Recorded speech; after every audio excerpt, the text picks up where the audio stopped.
欢迎观看老爸的时光。今天咱们做一个简单的海绵蛋糕，只用了1斤鸡蛋就做了一个这么大的，烤好之后也是非常的香软。今天的这个做法也是成功率最高的一种了，非常适合新手或者是我们在家里本来就不是专业的人去制作。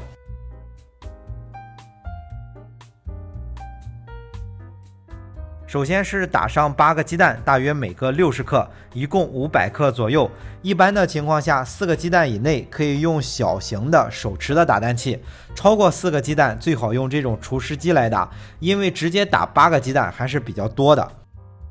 接着再加入200克的白砂糖，或者是根据自己的情况适当调整。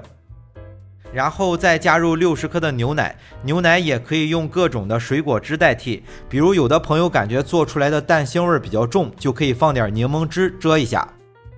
最后加入15克的蛋糕油，就可以放在机器上打发了。打发的时候先开低速把材料搅拌均匀，然后调到高速持续打发。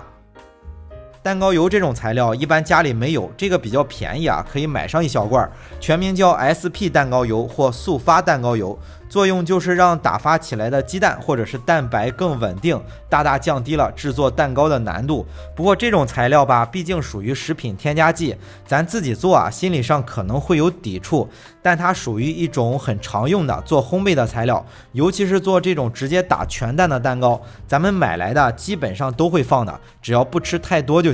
当然也有不放的做法，后面再给大家抽时间简单的讲一下。高速持续的打发了8分钟左右，当然也得看自己打蛋器的转速，打发到这种变成白色很粘稠的状态，纹路不易消失就行了。接下来再转到中速，慢慢的往里添加200克的面粉，用中筋面粉或者是低筋面粉都行。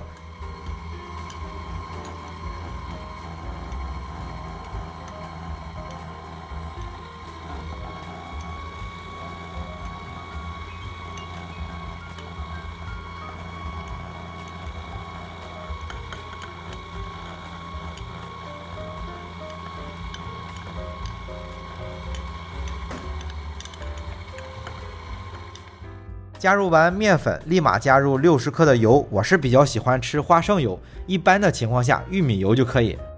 加入完面粉和油之后，就不要搅拌的时间太长，只要把材料搅拌均匀就行了。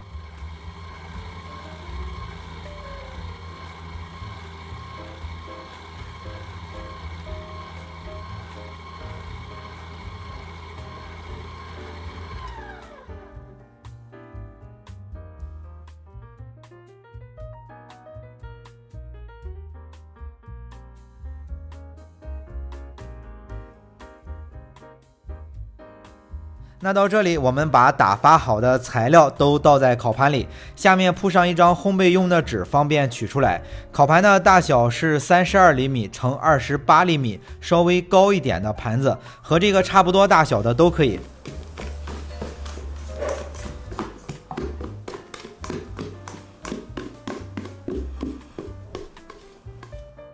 最后可以做一个花纹的装饰，就是剩一点材料，加入少许的可可粉，调拌均匀，随意挤在表面就行了。那如果是不用蛋糕油的做法也有2种，第一种是可以用分蛋的做法，但是难度要比这个大很多。第二种就还是用这种做法，不放蛋糕油也可以把鸡蛋打起来，但是后面放面粉和油的时候就不能用机器搅拌了，得手动的，就像做戚风蛋糕一样，用抄底翻拌的方式翻拌均匀。去年的时候也发布过一期老式鸡蛋糕的视频，大家可以去看一下那期视频，就知道怎么做的了。不过对于新手来说，放上一点蛋糕油，成功几率会大很多，而且好操作。最后用筷子随便的划上几下，就有点像虎皮纹了。在桌子上轻震几下，直接放入烤箱。烤箱需要提前把温度预热好。那烤箱的温度设定是以80升的烤箱为例，预热到上火160度，下火160度，放在烤箱的偏下层，就是保证烤盘在中间，烤35分钟到40分钟，看成色取出。较小的烤箱实际温度受热会更高，建议烤箱每小时升温度降低5度。那蛋糕烤好之后，在桌子上轻震几下，取出放凉了，再撕掉下面的纸。那这样我们就很简单的用8个鸡蛋做了一个这么大的蛋糕，蛋糕特别的软，我小时候就特别喜欢吃这种蛋糕，早晨起来吃上2块蛋糕就上学去了。喜欢的朋友也可以试一下。好了，为了方便大家去记视频中所需要的材料，视频下方的备注栏或留言区有文字版的配料，有问题可以在留言区留言。大家如果喜欢老爸做的美食，记得帮忙关注点个赞，谢谢大家。那今天的这期美食到这里也就结束了，也祝大家生活愉快。